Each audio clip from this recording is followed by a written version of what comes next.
ہے کہ وزیر بننے کی کوشش کرنا، آرمی میں اچھا آفیسر بننے کی کوشش کرنا، کسی اچھے عہدے تک جانے کی کوشش کرنا، یہ دنیا پرست ہونے کی علامت نہیں ہے. ہاں ویژن آپ کا اچھا ہونا چاہیے. سمجھتے ہو گے نہیں سمجھتے؟ ہمارے یہاں دیکھ لو جو دین پہ چلتا ہے سب سے بڑا مکھنچو وہی ہوتا ہے، گھر میں پڑا رہتا ہے. ایک صاحب نے کہا کہ میں روزہ رکھ کے فجر کے بعد سوتا ہوں، ظہر میں اٹھ کے ظہر پڑھ کے پھر سو جاتا ہوں، عصر میں اٹھ کے عصر پڑھ کے پھر سو کے افطار کرتا ہوں، میرا روزہ تو نہیں خراب ہوگا؟ تو روزہ تو ہو گیا آپ کا، یہ بھوکے پیاسے تو رہ لیے آپ، لیکن یہ کوئی لائف اسٹائل ہے یار؟ یہ کیا کرے گا بندہ دنیا میں بیٹھ؟ اچھا بھائی خیر، تو وَكَذَلِكَ مَكَّنَّا لِيُوسُفَ فِي الْأَرْضِ، قرآن کہتا ہے اس طرح ہم نے یوسف کو زمین میں ٹھکانہ دے دیا. يَتَبَوَّأُ مِنْهَا حَيْثُ يَشَاءُ، اور ایسی پاورفل حکومت آ گئی کہ مصر میں جہاں چاہیں ٹھکانہ بنائیں، پورا مصر ان کے کنٹرول میں آ گیا.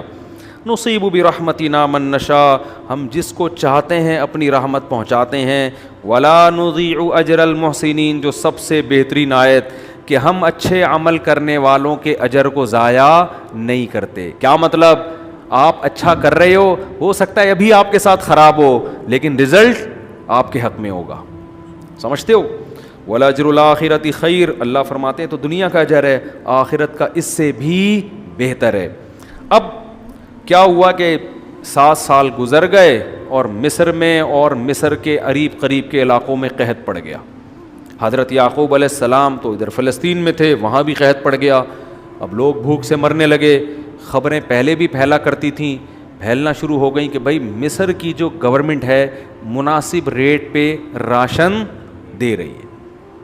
فی کس کے حساب سے نا، گندم کی بوریاں یا جو بھی راشن ہوگا، اناج ہوگا، فی کس، بھائی آپ بتا دیں آپ کے گھر میں کتنے افراد ہیں تو فی فرد اتنے پیسے ہوں گے اور اتنی بوریاں آپ کو ملیں گی. تو قرآن کہتا ہے وجاء اخوۃ یوسف، جب یہ خبر دنیا میں پھیلی ہے تو یعقوب علیہ السلام نے بھی اپنے بیٹوں سے کہا کہ بھائی جاؤ کجاوے کسو اونٹ کے اور مصر کی حکومت سے جا کے مطالبہ. اب دیکھو مصر کی حکومت غیر مسلم ہے اور یعقوب علیہ السلام پیغمبر کے بیٹے ہیں، لیکن غیر مسلم ملک سے مدد لے رہے ہیں کہ نہیں لے رہے؟ اگرچہ پیسوں سے لے رہے ہیں. اس سے یہ بھی پتہ چلتا ہے کہ اگر آپ بزنس کرتے ہیں یا کوئی اجتماعی حالات خراب ہو جاتے ہیں تو کسی غیر مسلم سے کنٹری سے مدد لینا اسلام میں حرام نہیں ہے. ہم لوگ فتوے جب لگاتے ہیں جب اپنی ضرورت سامنے نہیں آتی، جب دوسرے کی ضرورت ہو تو تھوپتے رہو اس کے اوپر فتوے، جب خود پریشان ہوتا ہے نا تو پھر گنجائشیں نکال رہا ہوتا ہے. ایک صاحب مجھے کہنے لگے ٹی وی میں اشتہار چلانا جائز نہیں ہے. میں نے کہا جب آپ کی کمپنی کھلے گی نا پھر ہم پوچھیں گے کہ جائز ہے یا نہیں ہے. اچھا بھائی، تو وجہ اخوۃ یوسف، تھوڑا سا اس کو پڑھ کے پھر کل کر لیں، ہمیں کوئی جلدی تو ہے نہیں، جو رہ جائے گی کل کر لیں گے. کیا خیال ہے؟ اس میں جو اسباق ملتے ہیں وہ تو ہائی لائٹ کرنے ہیں نا، خالی واقعہ تو کتابوں میں لکھا ہوا ہے، آپ پڑھ لیے گا. وجہ اخوۃ یوسف، یوسف علیہ السلام کے بھائی بھی آئے. فدخلوا علیہ، اور یوسف کے پاس محل میں داخل ہوئے. ان کو یہ کھوپڑی میں تصور بھی نہیں کہ ہمارا یہ بھائی جس کو ہم نے کنویں میں ڈالا تھا وہ بادشاہ بن کے بیٹھا ہوا ہے سامنے. فعرفہم، یوسف علیہ السلام ان کو پہچان گئے. وہم لہ منکرون، اور بھائی یوسف علیہ السلام کو نہیں پہچان سکے. ولما جہزہم بجہازہم، جب یوسف علیہ السلام نے اپنے بھائیوں کو راشن واشن تیار کر کے دیا، ہوا یہ تھا کہ یعقوب علیہ السلام نے بنیامین کو نہیں بھیجا، کیونکہ یعقوب علیہ السلام کو خطرہ یہ تھا کہ جیسے انہوں نے حسد میں یوسف کا نقصان کیا کہیں یہ بنیامین کا بھی نہ کر دیں. لیکن یہ کہا کہ راشن اس کا بھی لے کر آؤ، وہ تمہاری زبان پہ اعتماد کر کے دے دیں گے، اس بیٹے کو ساتھ لے جانے کی اجازت نہیں. تو یوسف علیہ السلام نے کہا کہ یہ سارا راشن رکھو، لیکن اگلی دفعہ اگر تم بھائی کو نہیں لے کر آئے تو اس کے حصے کا راشن تمہیں نہیں ملے گا. فلا کیل لکم عندی ولا تقربون، تم نے کہا نا کہ ایک اور بھائی ہمارا ہے، اس کو بھی لانا پڑے گا ورنہ ککھ بھی نہیں ملے گا، تمہیں کچھ بھی نہیں ملے گا. اور پھر کیا کیا یوسف علیہ السلام نے، ان کی جتنی قیمت تھی نا وہ ساری ان کے سامان میں رکھ دی تاکہ یہ خوش ہو جائیں کہ بھائی دیکھو فری پھوکٹ میں ہمیں راشن مل گیا ہے، تو کتنا اچھا بادشاہ ہے، تو ابا کو سمجھانے میں آسانی ہوگی، ہم اپنے بھائی کو لے کے چلے جائیں گے. قالوا سنراود عنہ اباہ، وہ بھائی کہنے لگے ہم ابا کو سمجھانے کی کوشش کریں گے. ایکچولی بات یہ کہ ابا نا اس کو ہمارے ساتھ بھیجتے نہیں ہیں، پوری بات تو بتا نہیں رہے. ٹھیک ہے نا، کہہ رہے ہیں ہم وہ ہے کچھ ابا سمجھ میں نہیں آتے، وہ کیوں نہیں بھیجتے. تو سنراود عنہ اباہ، لیکن ہم ابا کو سمجھائیں گے. وَإِنَّا لَفَاعِلُونَ، اور ہم اس کو لا کے چھوڑیں گے، آپ بے فکر رہیں، اس دفعہ آپ دے دیں. تو یوسف علیہ السلام نے چپکے سے ساری پونجی بھی انہی کے سامان میں ڈال دی. فلما رجعوا الى ابیہم، سارا قافلہ راشن لے کے مصر میں آیا اور ابا سے کہنے لگا یعقوب علیہ السلام سے، یا ابانا منع منا الکیل، ابا کچھ راشن ہم سے روک لیا گیا ہے. بادشاہ نے کہا بھائی کو لے کر آؤ. فارسل معنا اخانا نقتل وانا له لحافظون، ہم بھائی کی حفاظت لازمی کریں گے، جیسے ہم نے یہ تو میں اپنی طرف سے ایڈ کر رہا ہوں، یقیناً ہم اس کی حفاظت کریں گے، لیکن راشن ہمیں پورا مل جائے گا. قال هل آمنكم عليه الا كما امنتكم على اخيه من قبل، یعقوب علیہ السلام نے کہا میں تم پر ایسے اعتماد کر لوں جیسے اس کے بھائی کے بارے میں اعتماد کیا تھا، اس وقت بھی تم نے قسمیں کھائی تھی. فاللہ خیر حافظا وهو ارحم الراحمین. ولما فتحوا متاعهم، جب بوریاں کھلی ہیں دیکھا جمع پونجی ساری اس کے اندر رکھی ہوئی ہے، تو ابا سے کہنے لگے ما نبغی، ابا ہمیں اور کیا چاہیے، اتنا نیک بادشاہ ہے، راشن بھی دے دیا اور پیسے بھی ہم سے نہیں لیے، تو اتنے نیک آدمی پر بھی ہم ٹرسٹ نہ کریں، یہ کیسے ممکن ہے. لہذا آپ بھائی کو ہمارے ساتھ بھیج دیں، ہم ایک اونٹ کا پورا جو ہے نا، کیونکہ ایک اونٹ کے بقدر راشن مل رہا تھا، تو ایک پورا اونٹ ہمیں بھائی کے نام پہ بھی مل جائے گا. قال لن ارسلہ معکم، یعقوب علیہ السلام نے کہا میں ہرگز اسے تمہارے ساتھ نہیں بھیجوں گا، حتی تؤتونی موثقا من اللہ، جب تک مل کر مضبوط قسمیں نہیں اٹھاؤ گے، لتأتننی بہ، ہر قیمت پہ تم نے اس کو واپس لے کر آنا ہے. الا ان یحاط بکم، الا یہ کہ کوئی ڈاکو تمہیں گھیر کے قتل کر دیں، کوئی ہوتا ہے نا کوئی لوٹ مار ہو جائے، کوئی حادثہ ہو جائے، وہ تو اللہ کی قدرت میں ہے. ایسا کوئی حادثہ نہیں ہوا تو تم سب مل کے مضبوط قسمیں اٹھا کے کہو گے میرے سامنے کہ ہر قیمت پہ ہم اس کو واپس لے کر آئیں گے. اب ظاہر ہے ان کی نیت تو یہی تھی کہ ہم واپس لے کر آئیں گے. فلما آتوہ موثقہم، جب سب نے مضبوط ایگریمنٹ کیا ابا کے ہاتھ پہ ہاتھ رکھ کے، قال اللہ علی ما نقول وکیل، تو حضرت یعقوب نے کہا اللہ ہمارے اس معاملے میں کارساز ہے، سب چیزیں کون دیکھ رہا ہے؟ اللہ. وقال یا بنی، اب دوبارہ قافلے کو روانہ کیا تو اپنے بیٹوں سے کہا لا تدخلوا من باب واحد، مصر میں ایک ہی دروازے سے سارے داخل نہ ہونا، کیونکہ بیٹے تھے، ایک تو جوان بیٹے 10 تھے 9 تھے، پھر میں بھول گیا، 11 بیٹے تھے نا، تو 11 بیٹے تھے خوبصورت جوان. ظاہر ہے یوسف علیہ السلام کو آدھا حسن دیا تو بھائیوں میں بھی تو کچھ حسن ہوگا نا، جوان بیٹے اور وہ لمبی لمبی ہائٹ ان کی. تو حضرت یعقوب کو ڈر لگا کہ یہ ایک ہی دروازے سے داخل ہوں گے، لوگ کہیں گے اشش کر اٹھیں گے تو نظر لگنے کا خطرہ ہے. تو اس سے پتہ چلتا ہے کہ نظر برحق ہے، لیکن ہر ایک کو نہیں لگتی، ہر نیلے پیلے کو نہیں لگتی. سمجھ رہے ہو نا؟ کوئی بچہ بہت خوبصورت ہو تو نظر سے بچنے کا اہتمام کریں، لیکن اس کے لیے مرچیں جلانے کی ضرورت نہیں ہے، بس سورہ فلق سورہ ناس پڑھ کے دم کر دیا کریں، بہت زیادہ تعریفیں نہ کیا کریں. اور آج کل تو ہم نے دیکھا ہے کہ ناک بہہ رہی ہوگی بچے کی، اندھیرے میں نظر ہی نہیں آتا ہوگا اور عجیب سا ہوگا، اور مائیں نظریں اتار رہی ہوتی ہیں بیٹھ کے. ماں تو خیر ماں ہوتی ہے، اس کو تو اپنے بچے سے محبت ہوتی ہے. کوئی بہت بڑا پروجیکٹ بن رہا ہے، آپ کا ورلڈ ٹریڈ سینٹر بن رہا ہے، آپ کو خطرہ ہے کہ اتنی بڑی بلڈنگ کروڑوں کی، نظر ماشاءاللہ لکھ کے لگا دیا، نظر سے بچنے کا اہتمام کر لیا. یا آپ کا کوئی کروڑوں کا بزنس چل رہا ہے نا، وہ 4.5 کسٹمر آ رہے ہیں اور جناب سیل ہو رہی ہے، سیل پرچیزنگ چل رہی ہے، کروڑوں کا بزنس ہے، آپ تھوڑا نظر سے بچنے کا اہتمام کریں. حلیم کی دیگ پہ ایک ٹوٹی پھوٹی سی وہ ہوتی ہے ریڈی، اس پہ حلیم کی دیگ والے نے چپل لٹکایا ہوا ہوتا ہے، کالا چپل نا، نظر سے بچے. رکشے والے نے نظر سے بچنے کے لیے چپل لٹکائی ہوئی ہوتی ہے، کالی سی گندی سی. او بھائی یہ ٹرک کو نظر لگی تھی تو رکشا بنا تھا، اب یہ نظر لگ کے کیا بنے گا یہ؟ تو یہ وہم ہے، نظر برحق ہے لیکن اس میں بھی اعتدال ضروری ہے. تو بہرحال یعقوب علیہ السلام نے اپنے بیٹوں سے کہا کہ اکٹھے داخل نہ ہونا. تو پھر فرمایا کہ ما اغنی عنکم من اللہ من شیء، اللہ اگر کچھ ارادہ کرے گا نقصان پہنچانے کا تو ہم اس سے مقابلہ نہیں کر سکتے. ایک دل میں حاجت تھی، ہوتا ہے نا کہ بھائی احتیاط کر لو تو کیا جا رہا ہے، تو ہم اللہ سے تھوڑی لڑ سکتے ہیں. ایک احتیاط کر لو، ایک ہی دروازے سے سارے کے سارے داخل نہ ہو. اس سے یہ بھی پتہ چلتا ہے کہ اولاد کی کثرت کتنی بڑی نعمت ہے. زیادہ بچوں کو نظر لگنے کا خطرہ ہوتا ہے. ایک آدھ بچے اتنے اٹریکٹیو ہوتے ہی نہیں ہے کہ ان کو نظر لگے. نظر نعمتوں کو لگتی ہے. تو پیغمبروں کو اللہ نے اولادیں دی ہیں، کثرت سے اولادیں. تو جب ان کے اتنے بیٹے تھے تو ظاہر ہے بیٹیاں بھی بہت ہوں گی نا. یہ تو اپنے اختیار میں تھوڑی ہوتا ہے کہ اپنی مرضی سے جتنے چاہے بیٹے پیدا کر لو. تو ان کی نسل ہی بہت تھی، تو اس لیے ان کو خطرہ ہے کہ لوگ کہیں گے بھائی کیا خوش قسمت باپ ہے جس کی اتنی اولادیں ہیں.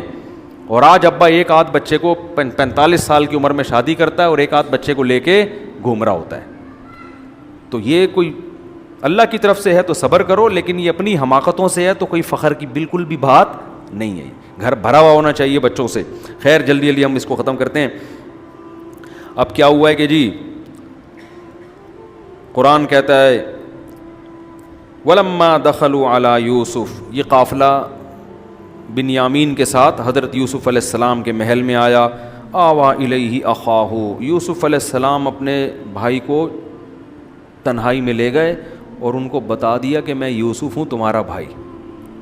فَلَا تَبْتَئِسْ بِمَا كَانُوا يَعْمَلُونَ، یہ لوگ جو تمہارے ساتھ ظلم کر رہے ہیں اب تمہیں نا امید ہونے کی ضرورت نہیں ہے. اس سے پتہ چلتا ہے کہ اس کو بھی ٹینشن دے کے رکھا ہوا تھا انہوں نے، ٹھیک ہے نا. یعنی اس کو بھی کیا ٹینشن میں، صرف حسد کی وجہ سے اس کو بھی ٹینشن میں رکھا ہوا تھا.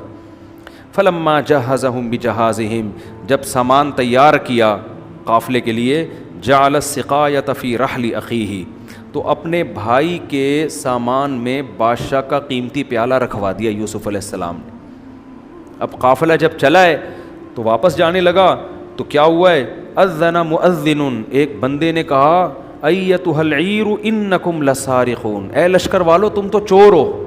یہ ہو سکتا ہے کہ جس نے ندا لگائی اس کو نہیں پتا ہو، وہ ان کو چور ہی سمجھ رہا ہوں، اس نے دیکھا پیالہ غائب ہے اور جب تک یہ محل میں نہیں تھے تو پیالہ موجود تھا، جب یہ محل سے گئے ہیں تو پیالہ کیا ہوا ہے، شاٹ ہوا ہے.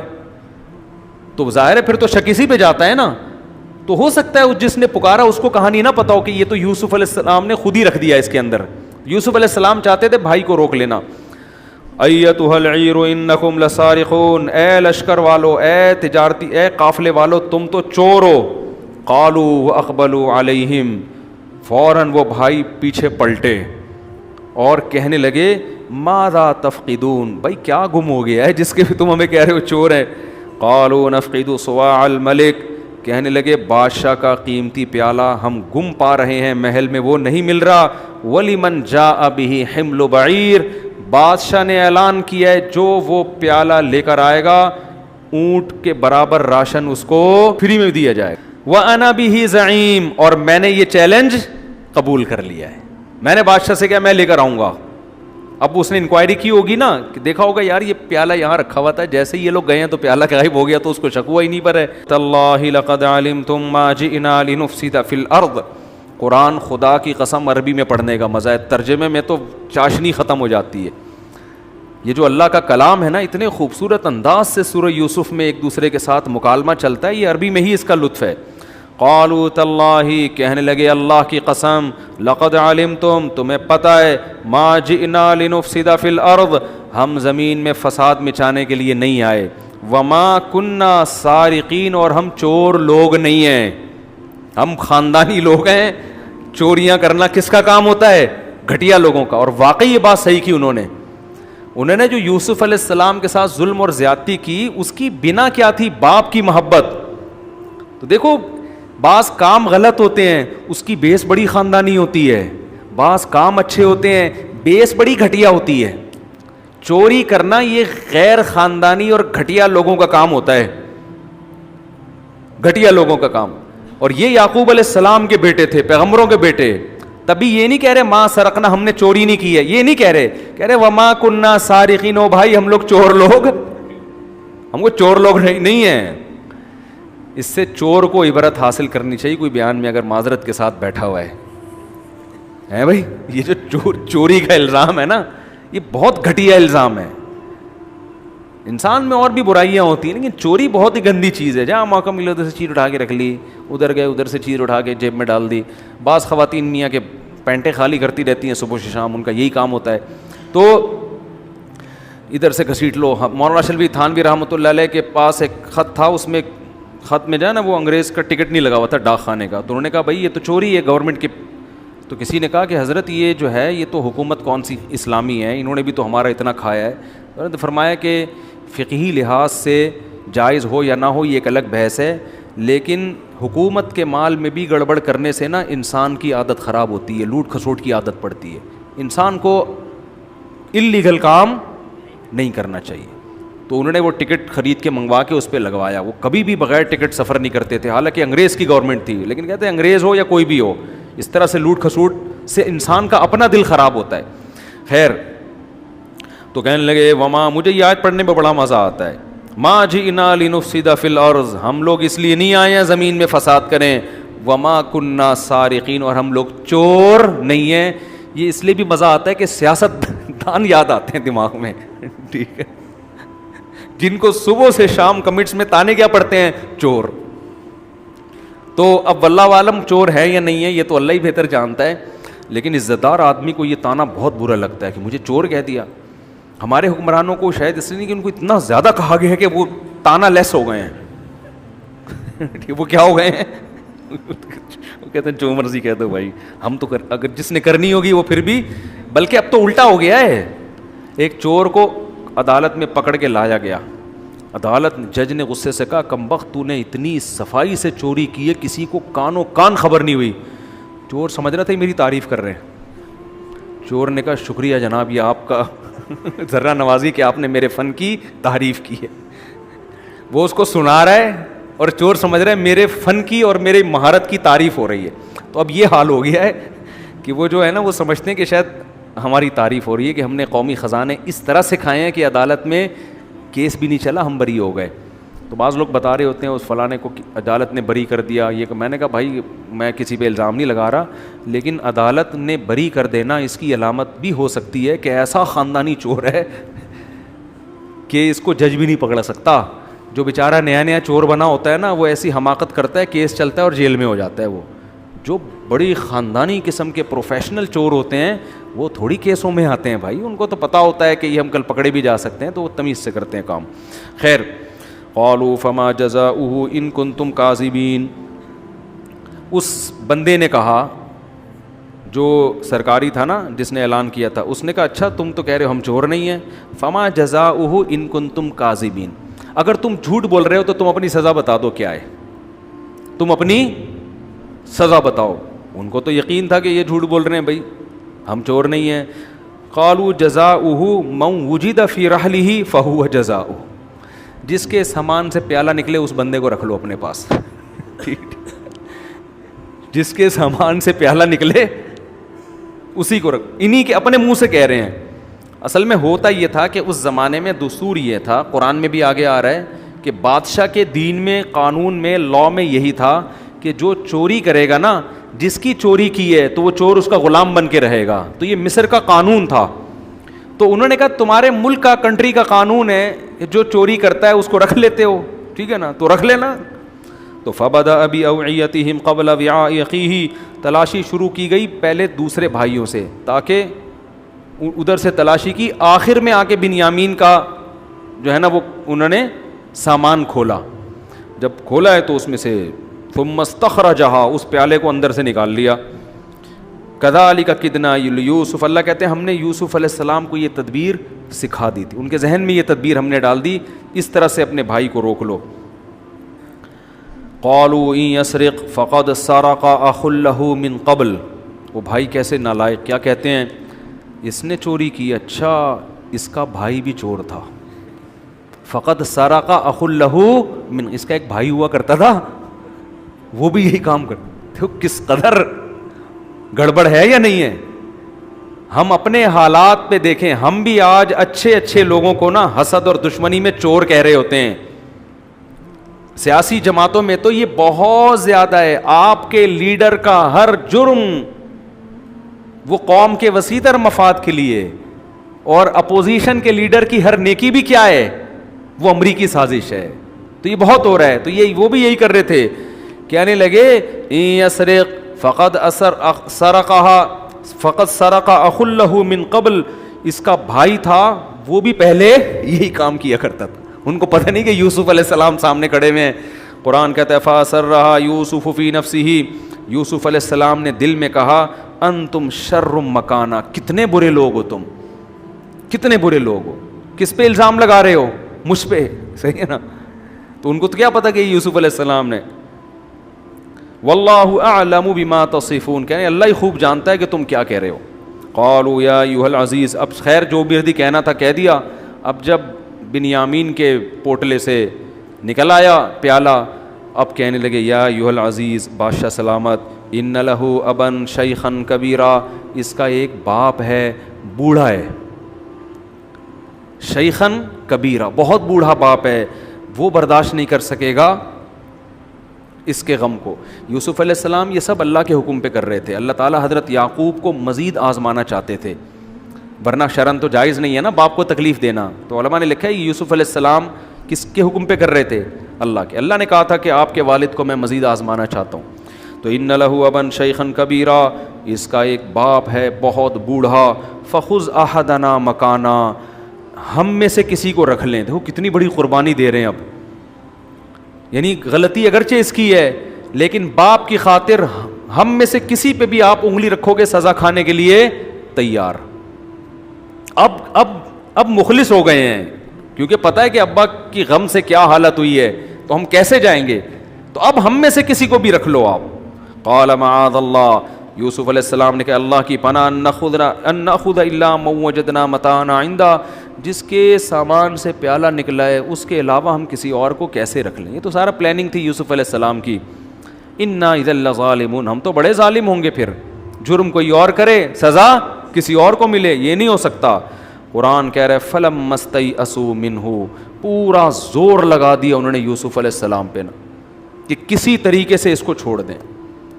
لیکن جب مایوس ہو گئے خلصوا نجیا, تو تنہائی میں سرگوشی کرنے لگے. سائڈ پہ جمع ہو جاتے ہیں نا جب کوئی بڑی ٹینشن آتی ہے, بھائی اب کرنا کیا ہے. قال کبیرہم, بڑے نے کہا, الم تعلموا, جو بڑا بھائی تھا نا, ایسے موقع پہ وہ اپنی چودراہٹ دکھاتا ہے نا. تو بڑے نے کہا الم تعلموا ان اباکم قد اخذ علیکم موثقا من اللہ, تمہیں پتہ نہیں ابا نے کتنا مضبوط عہد لیا تھا ہم سے کہ بھائی کو ہر قیمت پہ لے کر آنا ہے. ومن قبل ما فرطتم فی یوسف, اور اس سے پہلے ہم نے یوسف پہ جو ظلم کیا وہ بھی ہمارے سامنے ہے. فلن ابرح الارض, اب میں تو یہاں سے گھر واپس کبھی بھی نہیں جاؤں گا. جب تک باپ مجھے معاف کر کے اجازت نہیں دے گا گھر آنے کی, میں کبھی بھی نہیں جاؤں گا. حتیٰ یأذن لی ابی او یحکم اللہ لی, جب تک اللہ کوئی فیصلہ کر کے مجھے موت نہ دے دے, میں اب باپ کو صورت اور شکل دکھانے کے قابل نہیں ہوں. جذبات تو سبھی کے یہی تھے, ٹھیک ہے نا, جذبات تو سبھی کے یہی تھے, لیکن کیا کرتے. بڑے نے کہہ دیا میں نہیں جاؤں گا. ارجعوا الی ابیکم, جاؤ اپنے باپ کے پاس. فقولوا, اور جا کے کہو, یا ابانا, اے ہمارے ابا, ان ابنک سرق, آپ کے بیٹے نے چوری کر لی ہے.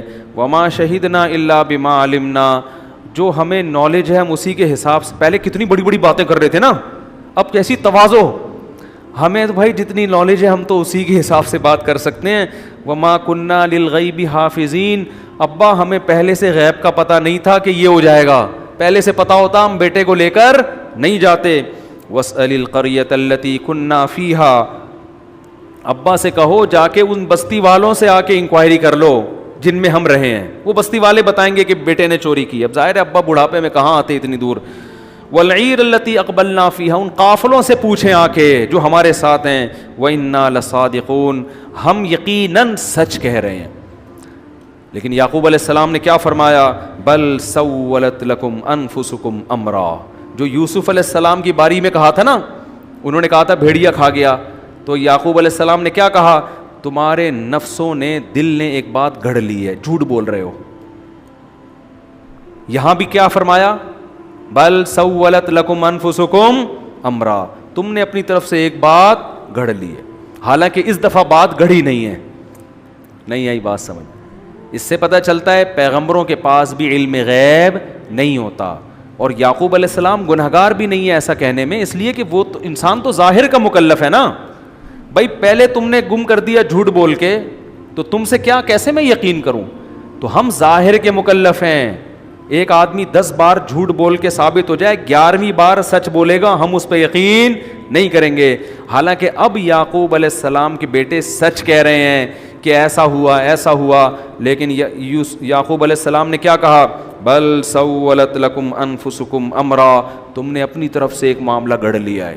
فصبر جمیل, اب بھی میرے پاس صبر کے علاوہ کوئی راستہ نہیں ہے, کیونکہ بیٹوں کا میں کیا کر سکتا ہوں؟ کوئی ثبوت نہیں ہے میرے پاس تمہارے جھوٹ پر. تو ایک بیٹا مل ساری زندگی دعا کرتا رہا کہ وہ بیٹا مل جائے, لیکن ملنے کے بجائے دوسرا بھی چلا گیا.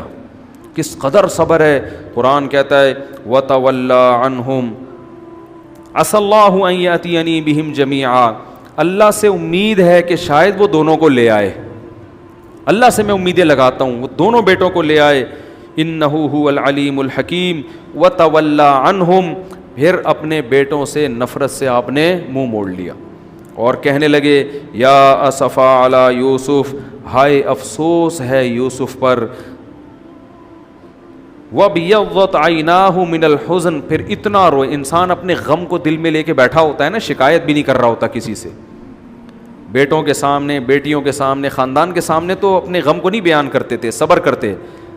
لیکن اب ایسی کنڈیشن ہو گئی, قرآن کہتا ہے کہ وَابْيَضَّتْ عَيْنَاهُ مِنَ الْحُزْنِ, رو رو کے یہ حالت ہوئی کہ آپ کی آنکھوں کی بینائی چلی گئی. فَهُوَ كَظِيمٌ, اور آپ غم سے گھٹ رہے تھے. غم سے, قزم کہتے ہیں جب انسان غم کے گھونٹ کو پی رہا ہوتا ہے, ایسے گھٹن کی کیفیت تھی. قالوا تاللہ, آپ کے گھر والے کہنے لگے اللہ کی قسم, تفتأ تذکر یوسف, آپ اب تک یوسف کو آپ نے یاد رکھا ہوا ہے. حتی تکون حرضا او تکون من الہالکین, ایسا نہ ہو کہ آپ اس کے غم میں انتقال کر جائیں, آپ کی موت واقع ہو جائے. قال انما بشکو بثی وحزنی الی اللہ, کہنے لگے میں اپنا غم صرف اور صرف کس کے سامنے پیش کرتا ہوں؟ اللہ کے. میں تمہیں اپنا غم نہیں سنا رہا, میں کس کے سامنے پیش کرتا ہوں؟ اللہ. آج ہم اپنا غم اللہ کے سامنے تو ایک بار پیش نہیں کرتے, ساری دنیا کو چیخ چیخ کے ہر غم بتایا ہوا ہوتا ہے. یعنی کیا مطلب؟ یہ تو غیر اختیاری طور پر میری آنکھوں سے آنسو نکل گئے اور مجھے ایک یاد آ گئی. تو انما اشکو بثی وحزنی الی اللہ واعلم من اللہ ما لا تعلمون, اللہ کے بارے میں وہ کچھ جانتا ہوں جو تم نہیں جانتے.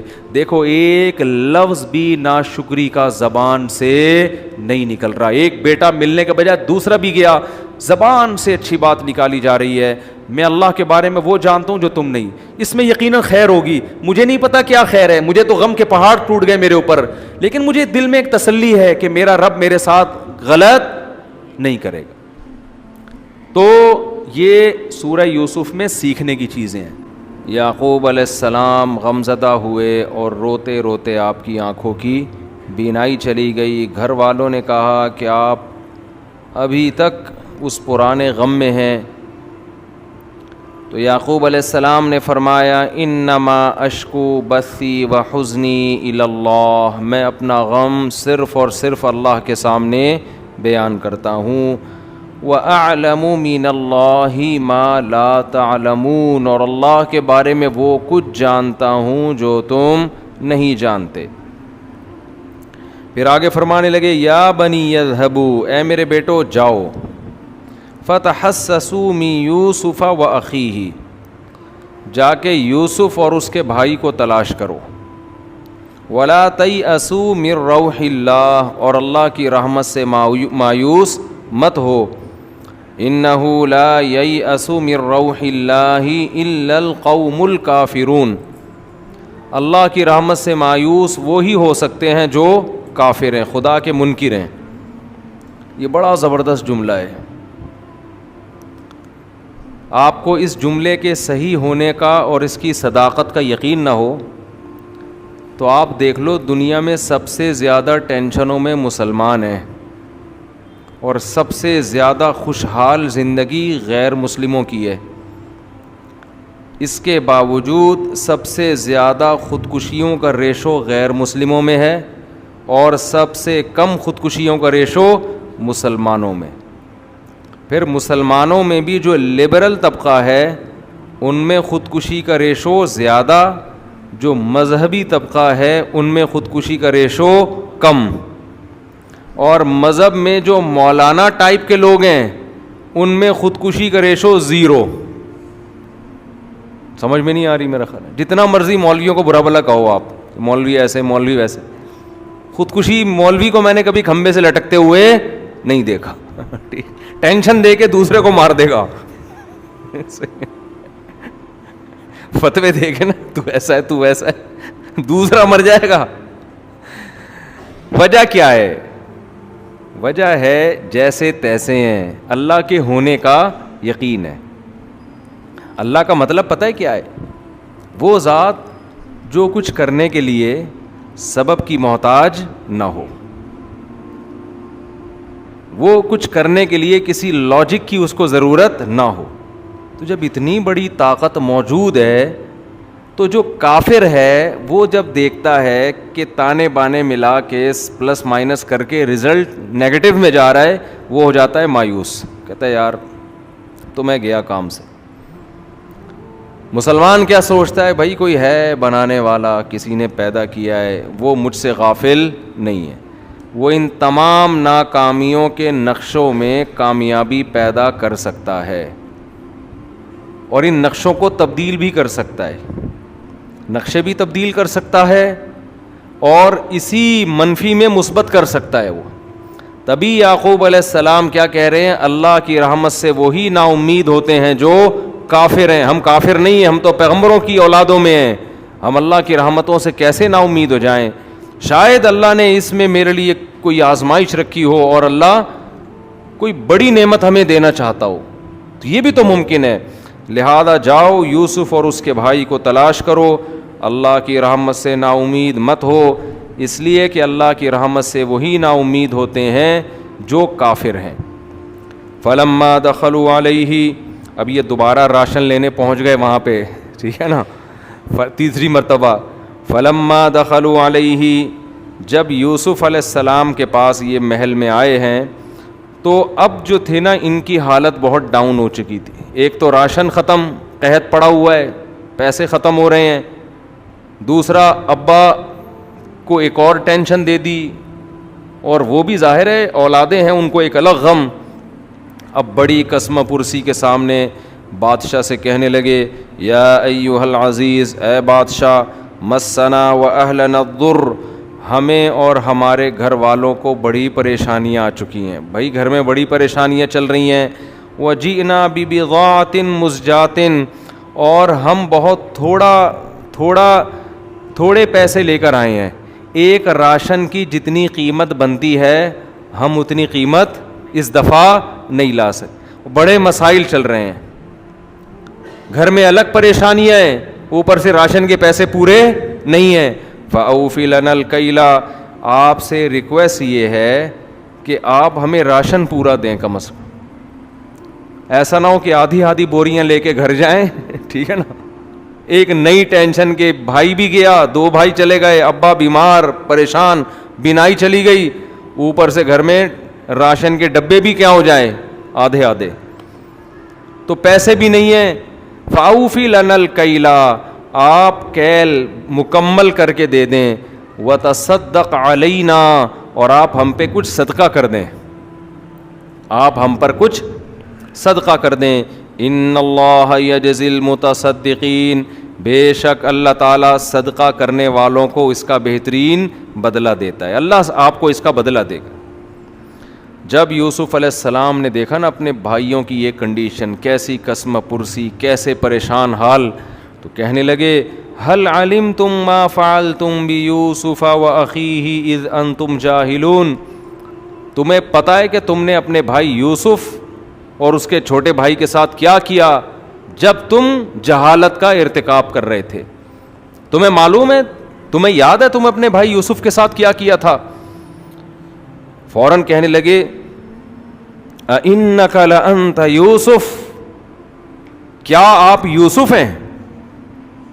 دیکھو ایک دم ان کے جو ہے نا چھٹی حص نے کام کیا، کیونکہ جب آگے دیکھا تھا تو بھائی کی شباہت تو نظر آ رہی تھی نا ہر دفعہ. پہلی دفعہ آئے ان کو اندازہ ہوا یار یہ تو ہمارے بھائی جیسے لگ رہے ہیں، لیکن انہوں نے سوچا بھائی کو ہم نے ڈالا تھا کنویں میں، وہ کہاں مصر کا بادشاہ بن سکتا ہے، تو اس خیال کو انہوں نے اگنور کر دیا. جیسے مجھ سے لوگ مل رہے ہوتے ہیں نا برگر والوں کے پاس، ٹھیلے والے کے پاس، بہت دفعہ ہوتا ہے.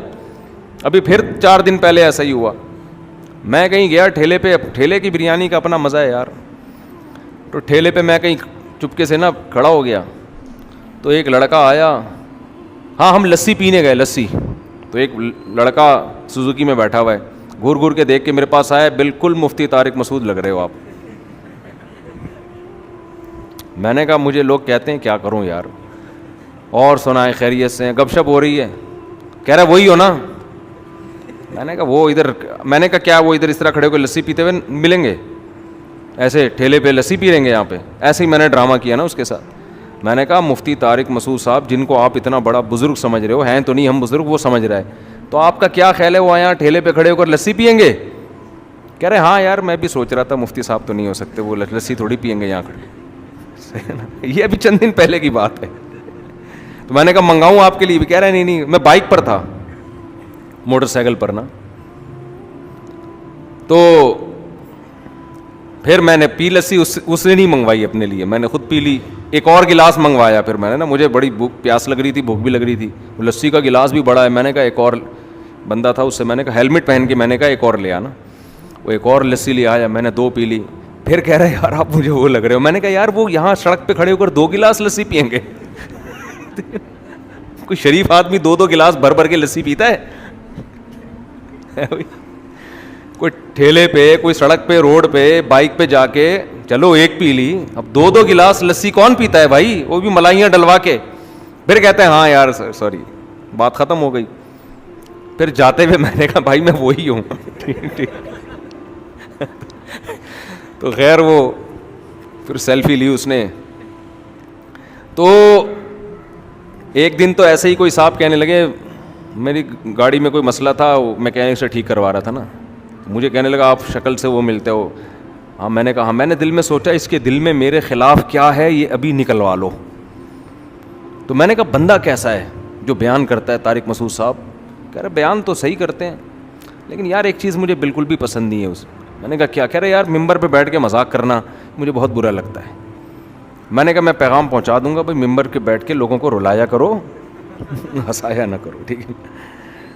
تو ان کے دماغ میں یہ تصور بھی نہیں کہ یہ کون ہو سکتے ہیں، یوسف علیہ الصلوۃ والسلام. تو یوسف علیہ السلام نے کیا فرمایا؟ اِنَّكَ لَأَنْتَ یوسف. وہ ان کے بھائیوں نے کیا کہا؟ کیا آپ واقعی یوسف ہیں؟ اس سے پتہ چلتا ہے کہ ان کے ذہن میں یہ بات تھی کہ ان کی شکل کس سے ملتی ہے؟ ہمارے بھائی سے، لیکن تصور نہیں تھا کہ یہ وہ ہو سکتے ہیں.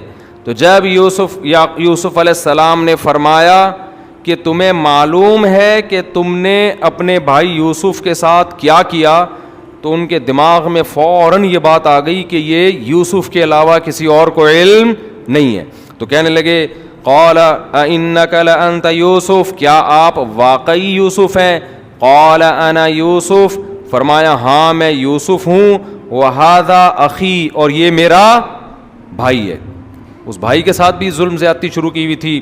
پھر آگے کہنے لگے قد من اللہ علینا، تحقیق اللہ نے ہم پر احسان کیا ہے. دیکھو یہاں بھی سیکھنے کی بات ہے. ایسے موقع پہ ہمیں جب کوئی پروٹوکول ملے اور ہم اپنے دشمن پہ غالب آ جائیں تو ہم اسے رسوا کرنے کا موقع ہاتھ سے جانے نہیں دیتے. ایسے موقع پہ یہ ہم کیا کہتے ہیں؟ ہم کہتے دیکھ لیا. اب دیکھو یہ والا اسٹائل میں اگر چینج کر دوں تو کیسے سمجھاؤں میں بات کو، ٹھیک ہے نا. تو میں تو مثالوں سے سمجھاؤں گا نا کہ ہم کیا کرتے، ورنہ میں ترجمہ پڑھ کے چلا جاتا ہوں. بھائی یوسف علیہ السلام نے یہ فرمایا، جواب میں انہوں نے یہ فرمایا، انہوں نے جواب میں یہ فرمایا، انہوں نے جواب میں یہ فرمایا، چلو بھائی درس کیا ہو گیا، ختم. تو سورہ یوسف کی تفسیریں تو آپ کو انٹرنیٹ پہ درجنوں مل جائیں گی. تو ہر آدمی کو ہر طریقے سے فائدہ نہیں ہوتا, کسی کو کسی سے فائدہ ہوتا ہے, کسی کو کسی سے ہوتا ہے. تو جس کو جہاں سے ہو رہا ہے وہیں سے سیکھے وہ جا کے. علماء کہتے ہیں کہ رسول اللہ صلی اللہ علیہ وسلم کی ذات کے سوا دنیا میں کوئی ایسی شخصیت نہیں ہے جس سے ہر ایک کو فائدہ ہو. اس لحاظ سے اللہ نے سب سے کامل صرف کس کو بنایا ہے؟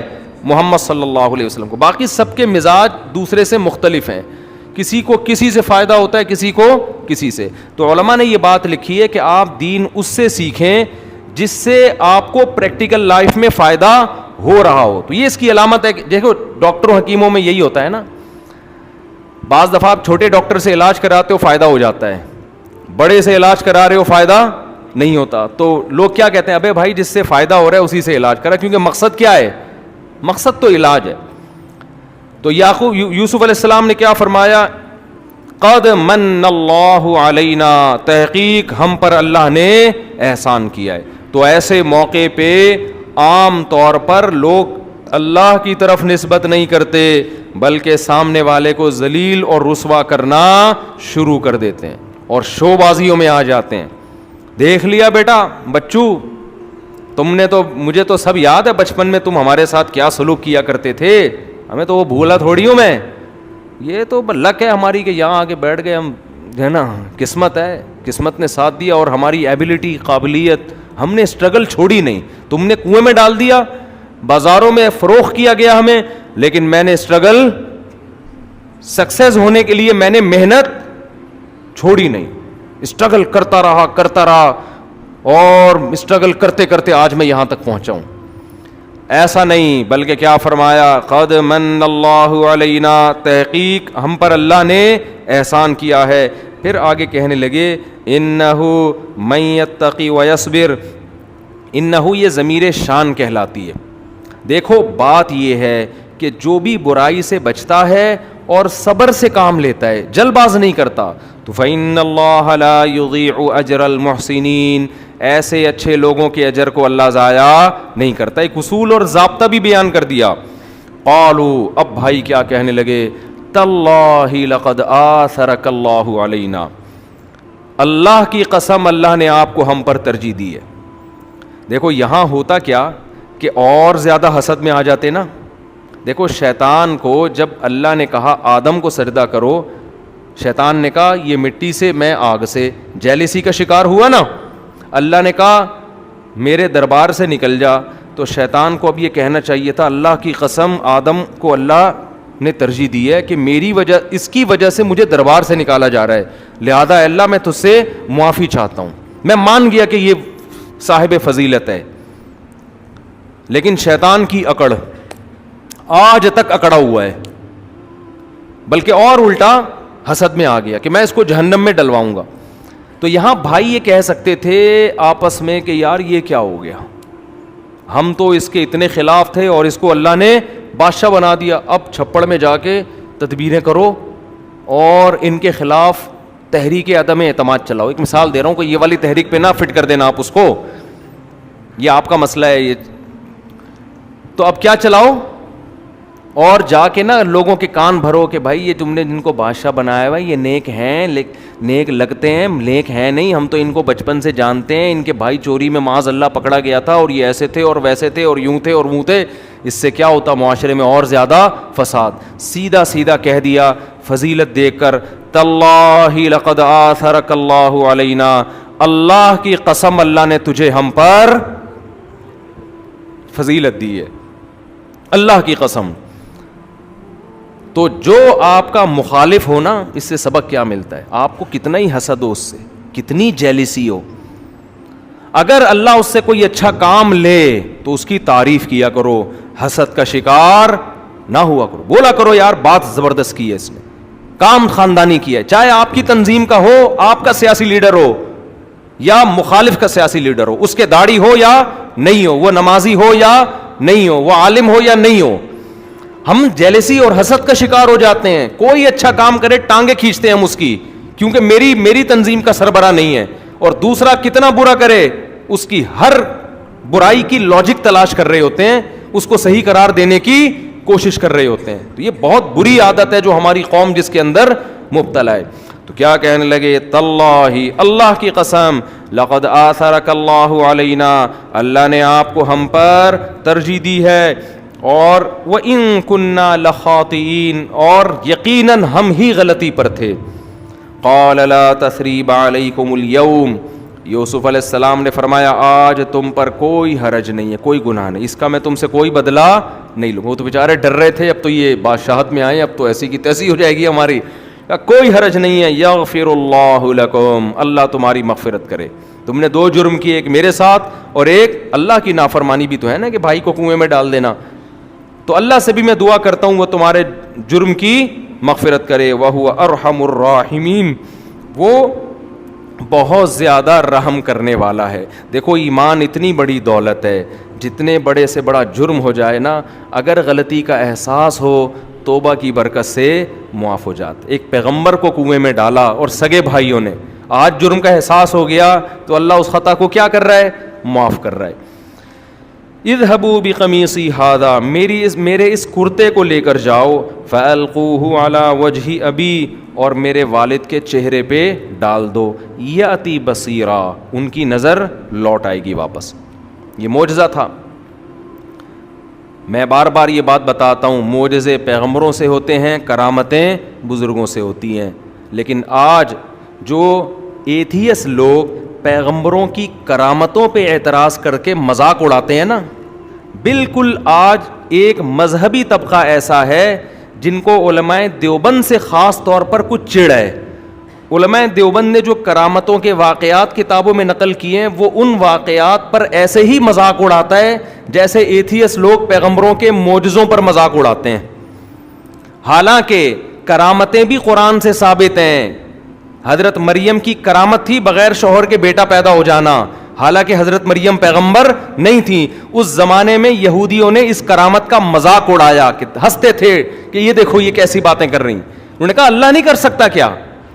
تو اسی طرح اہل اللہ کی جو کرامتیں فضائل اعمال، فضائل صدقات میں لکھی ہوئی ہیں، ان کے مذاق کی بھی یہی حیثیت ہے کہ آپ اللہ کی قدرت کے منکر ہو، خدا کچھ بھی کر سکتا ہے۔ ہاں فرق یہ ہے کہ اس کا ثبوت مستند دلیل سے ہونا چاہیے۔ وہ کرامت جو نقل کرنے والا ہے وہ کون ہونا چاہیے؟ مستند۔ ورنہ کرامت کے باب میں پھینکو بہت بڑے ہیں کہ یہ ہو گیا، ہمارے شیخ نے یہ کر دیا، یوں کر دیا، فلانا کر دیا، ڈمکانا کر دیا، پتہ نہیں کیا بھی ہے کیا ہوا ہے۔ تو یہ دو انتہائیں ہیں جس میں لوگ گمراہ ہو رہے ہیں۔ ایک انتہا لبرلزم کی، سب چیزوں کا انکار کر دو، اور ایک انتہا یہ کہ آپ نے کرامتوں کا انکار کرنا شروع کر دیا، اور ایک انتہا یہ بھی ہے کہ ہر کرامت بزرگوں کے کھاتے میں ڈال دی ہے اور کوئی مستند ذریعے سے پہنچی نہیں ہوتی، اور وہ اوٹ پٹانگ باتیں اہل اللہ کی طرف منسوب کرتے ہیں، تو یہ بھی ناجائز ہے۔ خیر، تو میرے والد کے چہرے پر یہ کرتا ڈال دو، ان کی نگاہیں لوٹ آئیں گی۔ وَأْتُونِي بِأَهْلِكُمْ أَجْمَعِينَ، اور سارے خاندان کو مصر میں لے آؤ، کیونکہ اب ہماری حکومت ہے، مصر ایک شہر ہے، گاؤں کی زندگی سے شہر کی زندگی بہتر ہوتی ہے۔ وَلَمَّا فَصَلَتِ الْعِيرُ، ادھر مصر سے جب یہ قافلہ چلا ہے، یعقوب علیہ السلام نے اپنے گھر والوں کو جمع کر کے کہا، انی لأجد ریح یوسف، مجھے یوسف کی خوشبو محسوس ہو رہی ہے، لولا ان تفندون، اگر تم مجھے یہ نہ کہو کہ بڑھاپے سے میرا دماغ خراب ہو گیا ہے۔ ٹھیک ہے، تم تو کہو گے کہ ابا بڑھاپے کی وجہ سے آپ کا دماغ کام نہیں کر رہا، اگر یہ نہ کہو تو میں تمہیں یقین سے کہہ سکتا ہوں کہ مجھے یوسف کی خوشبو محسوس ہو رہی۔ قالو، تو بچے کیا کہنے لگے، جو جتنی بیٹیاں جو بھی لوگ تھے وہاں خاندان والے، تاللہ انک لفی ضلالک القدیم، ابا اللہ کی قسم آپ پرانی غلطی میں پڑے ہوئے ہیں۔ وہی جو بات اللہ کی رحمت سے مایوس نہیں ہوں، اللہ کی قسم آپ ابھی تک غلطی پر ہیں، قسم اٹھا کے کہہ رہے ہیں، اس لیے کہ ان کو تو یہ تھا کہ ابا بوڑھے ہو گئے ہیں تو اب ابا بڑھاپے میں، حالانکہ پتا تھا پیغمبر ہے، لیکن ظاہر ہے پیغمبر بھی بشر ہوتے ہیں نا، انسان ہوتے ہیں، تو ابا آپ جو ہے نا بڑھاپے میں پتہ نہیں کس طرح کی باتیں کر رہے ہیں، تو ابا نے پہلے ہی کہہ دیا تھا تم بولو گے کہ میرا بڑھاپے کی وجہ سے دماغ کام نہیں کر رہا۔ لیکن قرآن کہتا ہے فلما ان جاء البشیر، خوشخبری دینے والا جب آیا۔ پہلے زمانے میں یہ دستور تھا، یہ چیز حدیث سے بھی ثابت ہے کہ جب کوئی خوشی کی بات ہوتی تھی نا تو تمام قافلوں میں سے ایک آدمی تیز رفتار گھوڑے پہ بیٹھ کے جاتا تھا اور وہ پہلے خوشخبری لے جا کے پہنچا دیا کرتا تھا. پہلے خوشخبری کی بڑی ویلیو تھی. آج تو موبائل سے ساری دنیا کو پتہ چل جاتا ہے. وہ خوشی جو کوئی بندہ آ رہا ہے گاؤں میں یا شہر میں خبر لے کے آ رہا ہے کہ ہاں ہو گئی ہے یا کچھ بھی ہو گیا ہے, وہ پتہ ہی نہیں چلتی. پہلے سے ہی میسج پہ سب کچھ اناؤنس ہو جاتا ہے. تو پہلے ایسا نہیں ہوتا تھا. تو قرآن کہہ رہا ہے کہ خوشخبری لینے والا نا, ایک ان بھائیوں میں سے ایک کو بھیجا ہوگا, بھائی تو جا کے تیز رفتار گھوڑے پہ تگڑ تگڑ کرتا ہوا جا اور ابا کو پہلے جا کے بتا دے تاکہ ان کا غم ختم ہو. فلما ان جاء البشیر, قرآن کہہ رہا ہے خوشخبری دینے والا آیا, القاہ علی وجہہ, آتے ہی اس نے سب سے پہلے حضرت یوسف کا کرتا اپنے والد کی آنکھوں پہ ڈالا. فرتد بصیرا, آپ کی نگاہیں واپس لوٹ آئیں. قال الم اقل لکم, کہنے لگے کیا میں نے تم سے کہا نہیں تھا, انی اعلم من اللہ ما لا تعلمون, میں اللہ کے بارے میں وہ کچھ جانتا ہوں جو تم نہیں جانتے. قالوا یا ابا نستغفر لنا, سارے بیٹے بالآخر پہنچ گئے اور جمع ہو کے ابا سے کہنے لگے کہ آپ اللہ سے ہمارے لیے مغفرت کی دعا مانگیں. انا کننا خاطئین, بے شک ہم گناہ گار تھے, ہم سے غلطی ہوئی ہے. قال سوف استغفر لکم ربی, حضرت یعقوب نے فرمایا عن قریب میں تمہارے لیے اپنے رب سے مغفرت کی دعا مانگوں گا. انہ هو الغفور الرحیم, بے شک وہ بہت زیادہ معاف کرنے والا اور رحم کرنے والا ہے. دیکھو اللہ معاف کرنے والا اور رحم کرنے والا, توبہ کرنے والوں کے لیے, گناہ گاروں کے لیے اس کی وعیدیں ہیں. ان عذابی هو العذاب العلیم, میرا عذاب دردناک ہے. گناہ چھوڑنے والوں کے لیے اللہ غفور ہے, گناہ کرنے والوں کے لیے اللہ نے غفور اور رحیم ہونے کے وعدے نہیں کیے, ان کے لیے تو دھمکیاں ہیں. تو یہ چھوڑ چکے تھے اس لیے ان کو کہا جا رہا ہے کہ اللہ غفور اور رحیم ہے. اب یہاں یعقوب علیہ السلام نے کیا کہا, میں عنقریب تمہارے لیے دعا مانگوں گا. تو یہ عنقریب کیوں کہا؟ علماء کہتے ہیں اس لیے کہا کہ آپ کا خیال یہ تھا کہ رات کے آخری حصے میں اٹھ کے ان کے لیے دعا مانگیں, اس وقت دعا کی قبولیت کا امکان زیادہ ہوتا ہے. فلما دخلوا علی یوسف, پورا قافلہ جو ہے وہ نکلا ہے. مولانا عبد الماجد دریا آبادی رحمہ اللہ تعالی بہت بڑے ہندوستان میں قرآن کے مفسر گزرے ہیں, ان کی تفسیر میں نے پڑھی خود, اس میں انہوں نے لکھا, وہ بھی حضرت یعقوب علیہ السلام کی اولاد میں, اسی قافلے میں تھے ان کے باپ دادے, انہوں نے پورا نسب بیان کیا ہے. تو وہ بھی اسی, ظاہر ہے ان کے باپ دادے بھی اسی قافلے میں گئے تھے نا, تو انہوں نے اپنا نسب بیان کیا کہ ہم بھی, یعنی وہ پورا جو بھی حساب کتاب. تو انہوں نے لکھا ہے کہ جو تاریخی روایتوں سے پتہ چلتا ہے کہ 90 کے قریب افراد تھے. حضرت یوسف علیہ السلام, حضرت یعقوب, ان کی ازواج, ان کے بیٹے بیٹیاں, پوتے پوتیاں, نواسے نواسیاں, بہویں اور داماد, یہ ٹوٹل ملا کے کتنے, تقریباً 90. تو پیغمبروں کا خاندان ایسا ہوتا ہے. اور آج کل جو چل رہا ہے مارکیٹ میں, ایک عدد وائف, ایک بچہ اور بہو گھر میں لانے سے پہلے ہی آپ کا انتقال ہو چکا ہوتا ہے, کیونکہ آپ نے ایسی عمر میں شادی کی ہوتی ہے کہ بہویں دیکھنا آپ کو نصیب نہیں ہوتی. اور اگر بہو آ بھی گئے تو دادا بننے سے پہلے انا للہ ہو جاتا ہے. میں جتنے جنازے پڑھا رہا ہوں, دادے کا ایک جنازہ بھی نہیں آ رہا, سارے ابا کے آ رہے ہیں. بچپن میں سارے دادوں کے جنازے آیا کرتے تھے. اس کا مطلب دادا بننے سے پہلے ہی فوت ہو جاتے ہیں. یہ تھوڑی کہ دادا مر نہیں رہا, ابا مر رہا ہے. اس کا مطلب یہ کہ دادا بننے سے پہلے مر رہا ہے, دادا بن ہی نہیں رہا. اس طرح دادے مارکیٹ سے کیا ہو رہے ہیں, شارٹ ہو رہے ہیں. تو دیر سے شادی کا عذاب ہے یہ. خیر جی, فلما دخلوا علی یوسف, یوسف علیہ السلام کے پاس سارا قافلہ آیا. آوا الیہ ابویہ, آپ نے اپنے والدین کو ٹھکانہ دیا. اکثر حضرات یہ لکھتے ہیں کہ یہاں آپ کی والدہ سوتیلی تھیں, وہ اصل میں خالہ تھیں, تو آپ کے والد نے شادی کی تھی ان سے, لیکن یہ کسی مستند روایت سے ثابت نہیں ہے. قرآن جب کہہ رہے والدین تھے تو والدین کیوں نہیں مانے بھائی, ہم ان کو, والد بھی تھے اور ان کی والدہ بھی تھیں. ورفع ابویہ, آوا الیہ ابویہ, اپنے والدین کو ٹھکانہ دیا. وقال ادخلوا مصر ان شاء اللہ آمنین, اور کہا امن کے ساتھ آپ اللہ نے چاہا تو مصر میں داخل ہو جاؤ. اس سے پتہ چلتا ہے کہ شہر کے دروازے پر استقبال کرنے کے لیے گئے تھے, کہا کہ شہر میں داخل ہو جاؤ امن کے ساتھ. ورفع ابویہ علی العرش, اور اپنے والدین کو اپنے ساتھ بادشاہی کے تخت پہ بٹھایا. وَخَرُّوا لَهُ سُجَّدًا، اور سارے بھائی آپ کے سامنے سجدے میں گر گئے. اس زمانے میں تعظیم کا سجدہ یہ جائز تھا، ہماری امت میں جائز نہیں ہے. پہلے جائز تھا، یہ اللہ نے شیطان کو حکم دیا کہ آدم کو سجدہ کرو، تو سارے کے سارے یوسف کے سامنے سجدے میں گر گئے. وقال یا ابتی، پھر یوسف علیہ السلام نے فرمایا اے میرے والد، ھذا تأویل رؤیایا من قبل، یہ ہے میرے اس خواب کی تعبیر جو اللہ نے پہلے مجھے دکھایا تھا.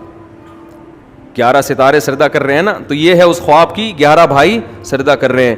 قد جعلھا ربی حقا، میرے رب نے اس خواب کو سچا کر دکھایا. وقد احسن بی، میرے رب نے اس وقت بھی مجھ پر احسان کیا. اذ اخرجنی من السجن، جب اس نے مجھے جیل سے نکالا.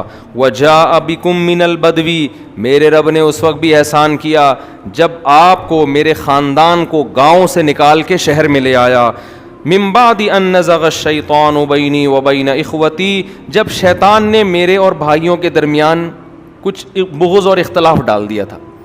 کتنا سیکھنے کا موقع ہے یہاں پہ. دیکھو ایسے موقع پہ ہم اگر مل رہے ہوتے ابا کے ساتھ اتنے عرصے کے بعد، رو رو کے دکھڑے سنا کے دھموئے ہو جاتے، بلکہ ماتم شروع کر دیتے. چلو بھئی ایک پروگرام ہوگا، جس دن کنویں میں ڈالا گیا وہ تاریخ نوٹ کر لو، اس دن الگ ماتم ہوگا.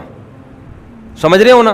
کالی دریاں بچھیں گی اور کچھ جوتے منگوائیں گے، ایک دوسرے کو رکھ کے ماریں گے. صحیح ہے نا؟ غم منانا اسلام میں پسندیدہ کام نہیں ہے. تبھی تو 3 دن کے بعد تعزیت ٹھیک نہیں ہے کہ بس غم کو نہیں لمبا لے کے چلو. بھائی مرنا ہے، سب نے دنیا سے جانا ہے، آخرت ہے، عمل کو فوکس کرو. برسیاں منائی جاتی ہیں، پچھلے سال اماں کا انتقال ہوا، وہی سال آئے گا، وہی تاریخ آئے گی تو برسی منا رہے ہیں. بھائی اماں کا انتقال پچھلی 1 جنوری کو ہوا تھا، یہ تو 2022 کی ہے، یا پچھلے رمضان کو ہوا تھا، یہ 2022 کا رمضان ہے، یہ وہ والا تھوڑی ہے. ایک صاحب نے کہنے لگے کہ میری اماں کی برسی ہے، کیا پڑھوں؟ میں نے کہا اماں کی برسی کیا مطلب؟ اماں کی برسی نہیں بھی ہوتی تو اماں کے لیے جب چاہو دعا مانگو، جب انتقال ہوا پوری زندگی دعا مانگتے رہو. تو برسی والے دن کوئی فرشتے کوئی خاص پروگرام لے کے تھوڑی آئیں گے قبر میں وہاں کے اب کیا کرنا ہے ہم نے. تو ہمیشہ امید کی باتیں. ہم جب چھوٹے بچے تھے نا، پھر وہ کہیں گے حضرت اپنے واقعہ سنا رہے ہو. ہم جب چھوٹے بچے تھے نا، ابھی اپنے واقعات آپ اس موضوع سے متعلق سنا رہا ہوں نا، اپنے خامخواہ میں تولے اپنے قصے لے کے تھوڑی بیٹھا ہوا ہوں یہاں پہ. ہم جب چھوٹے بچے تھے تو جب کوئی الٹی بات کرتا تھا نا، ہم کہتے تھے اگر شکل اچھی نہیں ہے نا تو کم از کم آدمی کو بات اچھی کرنی چاہیے. چھوٹے بچے ان کو تانے دیا کرتے تھے. ہم ان کو کیا کہتے تھے؟ یہ میں کس پہ سنا رہا تھا واقعہ ہے؟ ہاں، غم کی باتیں. غم کی باتوں پہ یہ کہہ رہا ہوں کہ جو بھی غم کی باتیں کرتا ہے نا، بیٹھ جائیں گے قصے لے کے، فلاں سن میں یہ ہوا تھا. پھر اب بعض لوگوں کا تو مذہب ہی یہی ہے، رونا پیٹنا، یہ غم منانا. وہ ایک صاحب تھے فیس بک پہ، پھر قصہ آ گیا. فیس بک پہ ایک صاحب جو تھے نا، ایک صاحب فیس بک پہ نا عجیب عجیب خطیب ملیں گے آپ کو، اوٹ پٹانگ حرکتیں کر رہے ہیں، ادھر ادھر کی پھینکے جا رہے ہیں. تو ایک خطیب تک، میں کچھ دن پہلے رات کو تھوڑا سا میں نے دیکھ رہا تھا فیس بک پہ، ایک تقریر آئی کسی کی، عجیب عجیب اسٹائل بنا رہا ہے نا، کلابازیاں بھی کھا رہا ہے، عجیب اسٹائل بنا رہا ہے اور پتہ نہیں کیا کیا پھینک رہا ہے، موضوع من گھڑت حدیثیں. پھر کہنے لگا جوش میں آ کے، اللہ کی طاقت اتنی بڑی ہے اسے کوئی دیکھ نہیں سکتا، لہذا اس نے اپنی قدرت بتانے کے لیے نمونے پیدا کیے. تو میں نے فوراً گھر والوں سے کہا ایک نمونہ ان میں یہ ہے. گھر والوں کے ساتھ تھا نا. جیسے ہی اس نے کہا نا کہ اللہ نے اپنی قدرت دکھانے کے لیے نمونے پیدا کیے، میں نے ان میں ایک نمونہ یہ ہے، یہ بھی ایک نمونہ ہے. اللہ نے بتایا کہ دیکھو میں نے کیسے کیسے نمونے پیدا کیے ہیں، اس ٹائپ کی چیزیں بھی میں نے پیدا کی ہیں، ورنہ نارملی ایسی چیزیں پیدا ہونا ممکن نہیں ہے. نارمل اگر سائنسی طریقے سے لوگ بچے پیدا ہونا تو اس قسم کی چیزیں پیدا ہو نہیں سکتی.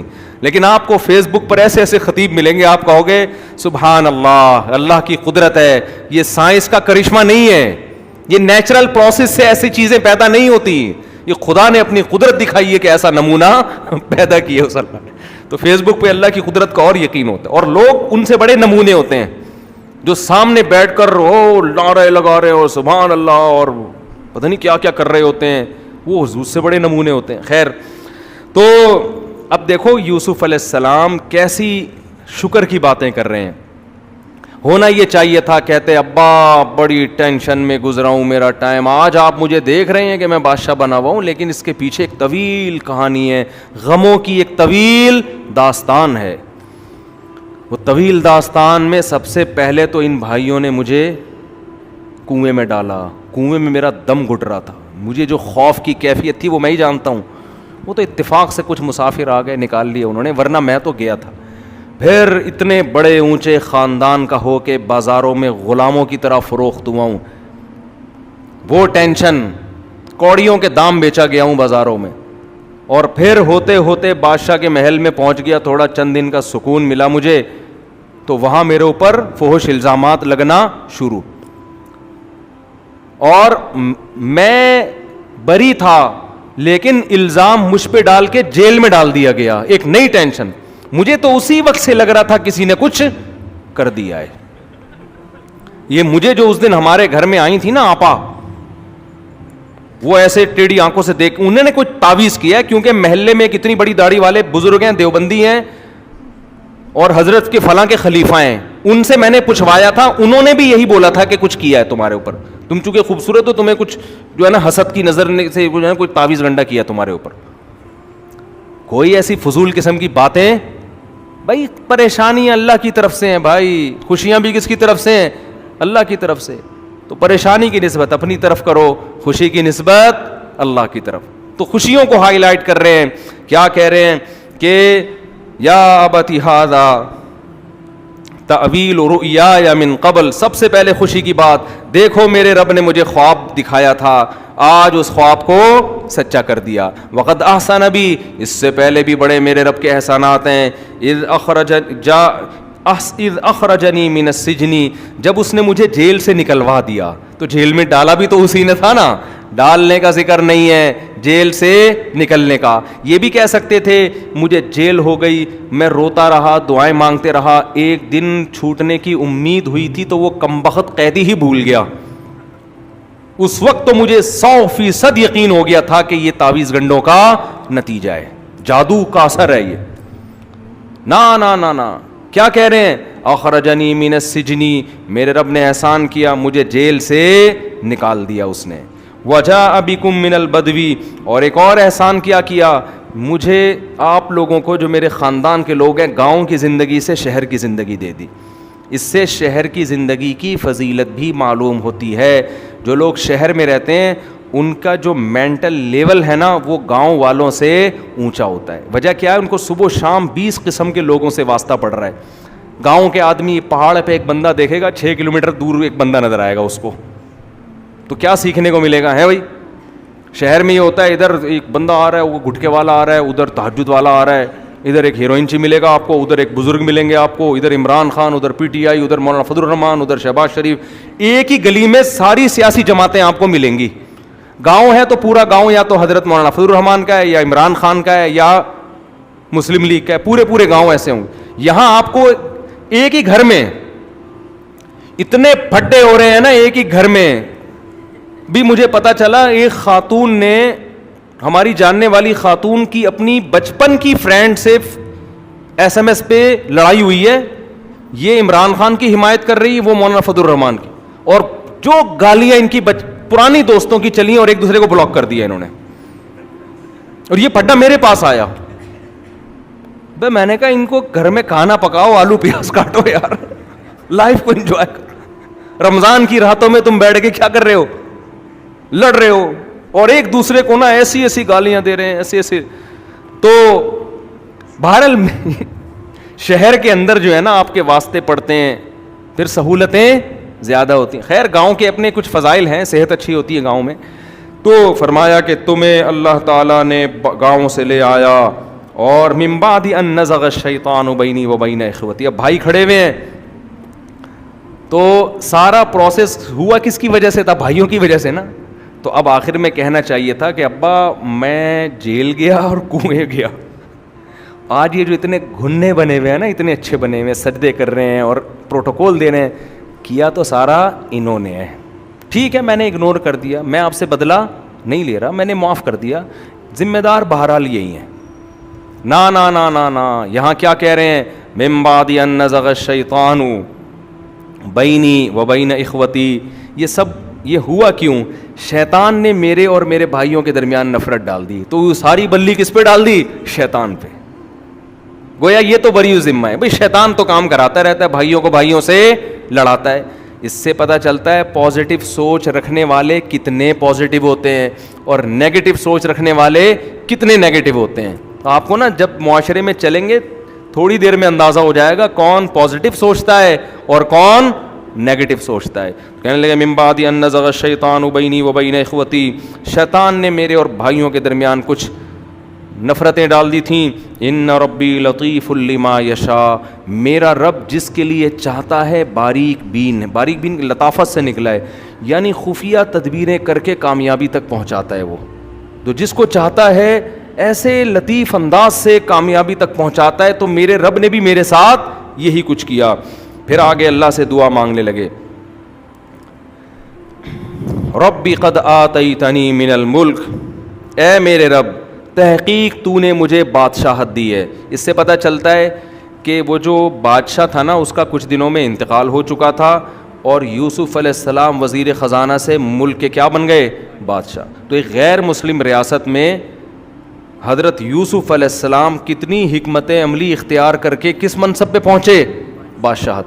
اور ہمارے ہاں حکمت عملی کے بغیر جب کام ہوتا ہے تو مسلم ریاست کا بھی بیڑا غرق کر دیتے ہیں, اسلام سے لوگوں کو اور نفرت ہو جاتی ہے.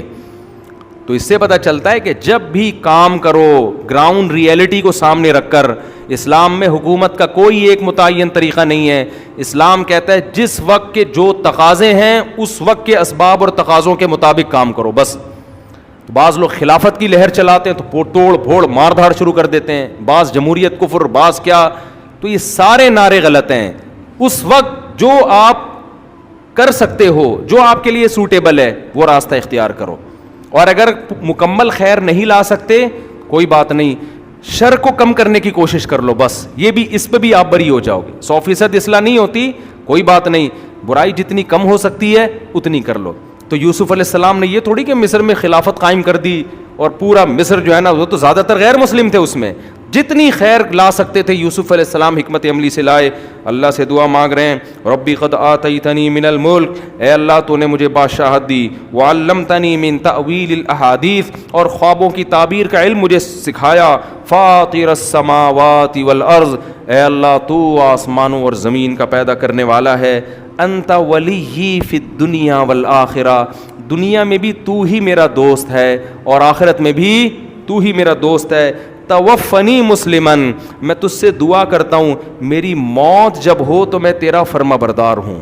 ایسا نہ ہو اس بادشاہت میں اور اس خوشحالی والی زندگی میں تجھے بھول جاؤں. کتنی عبرت کی بات ہے, انسان کے پاس جب دولت آئے, پیسہ آئے تو وہ اللہ سے غافل. ادھر یوسف علیہ السلام تو پیغمبر ہیں, پیغمبر تھوڑی اللہ سے غافل ہوتے ہیں, پھر بھی اللہ سے دعائیں مانگ رہے ہیں کہ اللہ تو مجھے اسلام پہ قائم رکھنا. تو آپ کتنے ہی اچھے بننے کی کوشش کر لو, لیکن ہم سب سے زیادہ محتاج کس کے ہیں؟ اللہ کے. اللہ سے دیکھو, بار بار میں کہتا ہوں اس وقت کفر اور الحاد کا دور ہے. آپ کو اسلام کے برحق ہونے کے کتنے بھی دلائل ذہن میں آ جائیں اس پر کبھی قناعت مت کرو, ہمیشہ اللہ سے بیکاریوں کی طرح دعا مانگو. اے اللہ پرفتن دور ہے, تو اگر میرے ایمان کی حفاظت کرے گا تو ایمان محفوظ ہوگا, تو نے اگر اپنی گرفت مجھ پہ ڈھیلی چھوڑ دی تو میں اس رو میں بہہ جاؤں گا. تبھی تو قرآن نے دعا سکھائی ہے کہ ہمارے نیک بندے دعا کرتے ہیں, ربنا لا تزغ قلوبنا بعد اذ ہدیتنا, اے اللہ جب تو نے ایک دفعہ ہمیں ہدایت دے دی تو ہمارے دلوں کو اب ٹیڑھا نہ ہونے دینا. یہ دعا مانگا کرو. اسلام ایمان بہت بڑی نعمت ہے, بہت بڑی نعمت ہے. خاص طور پہ جو یورپ امریکہ میں جا کے رہتے ہیں, میں ان سے کہتا ہوں کچھ بھی ہو جائے اپنے ایمان اور اسلام پہ کمپرومائز نہیں کرو. کسی صورت میں نہیں بھائی, ہم مسلمان ہیں, بوانگے دوہل سب کو بتاتے ہیں, سب کچھ برداشت ہو جائے گا, ایمان سے پیچھے نہیں ہٹنا ہم نے. یہ کوئی چھوٹی نعمت تھوڑی ہے. خیر کہاں سے کہا, بس یہ ختم ہو رہا ہے, یہ واقعہ بھی ختم ہو گیا. تو اللہ تعالیٰ کہتے ہیں یوسف علیہ السلام نے کیا دعا مانگی, توفنی مسلمن, اے اللہ مجھے مسلمان بنا کے موت دینا, والحقنی بالصالحین, اور مجھے نیک لوگوں میں شامل کر لے. اس کا مطلب میرے علاوہ بھی بہت نیک لوگ ہیں تو مجھے بھی ان میں. اور آج کچھ لوگ ایسے تبلیغ کرتے ہیں جیسے یہ 4-6 آدمیوں کے علاوہ دنیا میں کوئی نیک ہے نہیں. وما اکثر, آگے اللہ اس صورت کو ختم کر کے کیا فرماتے ہیں, ذالک من انباء الغیب, اے نبی یہ غیب کی خبریں ہیں, نوحیہ الیک, جو ہم آپ کو بتا رہے ہیں. وما کنت لدیہم اذ اجمعوا امرہم, آپ وہاں موجود نہیں تھے جب وہ تدبیریں کر رہے تھے کہ یوسف کو ہم نے کنویں میں ڈالنا ہے. آپ اس وقت موجود نہیں تھے, لیکن یہ آپ کی نبوت کی دلیل ہے. واقعہ آپ ایسے بیان کر رہے ہیں جیسے آپ نے خود اپنی آنکھوں سے دیکھا, حالانکہ آپ کے ہاتھ نے کبھی ایک لکیر نہیں کھینچی. آپ یہود و نصارہ کے ساتھ اٹھے اور بیٹھے نہیں ہیں. تو یہ تو تورات اور انجیل کے واقعات ہیں جو تورات اور انجیل سے بھی زیادہ اچھے انداز سے آپ بیان کر رہے ہیں.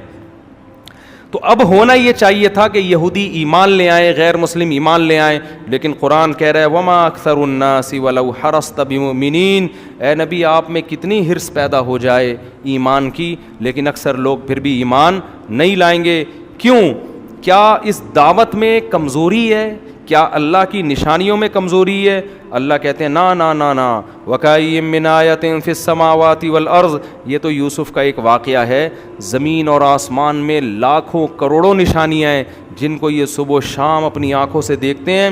وَهُمْ عَنْهَا مُعْرِضُونَ, اور کنی کترا کے نکل جاتے ہیں, اعراض کرتے ہیں صبح و شام. آج میں عصر کے بعد, مجھے نا پرندے پالنے کا شوق ہے, مور ہمارے ایک دوست نے پالا ہوا ہے, میں گیا, اتنے خوبصورت پر اس کے, اتنی لمبی جیسے کوئی بنارسی کی ساڑی پہنی ہوئی ہوتی ہے نا کسی نے خوبصورت ڈیزائننگ والی, اور پھر وہ مور جب اپنے پروں کو پھیلا کے کھڑا ہوتا ہے ایسا لگتا ہے کسی نے پینٹنگ کی ہے, پینٹنگ کی ہے.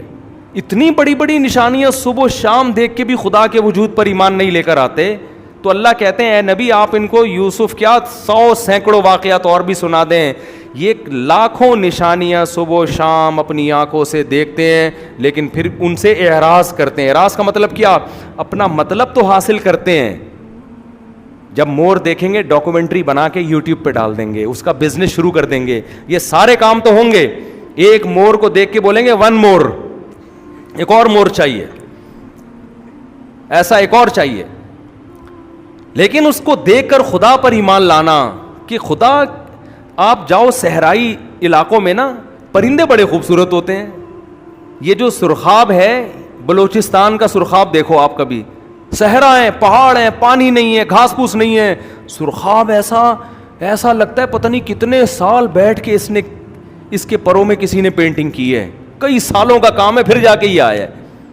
اور مور کے پروں پہ جب روشنی پڑتی ہے نا سورج کی, الگ سے ریفلیکٹ ہوتی ہے وہ اس کی لائٹ, وہی اپنے پروں کو پھیلا کے کھڑا ہوتا ہے. کوا کیوں نہیں کر لیتا یوں ایسے پر ہے بھائی؟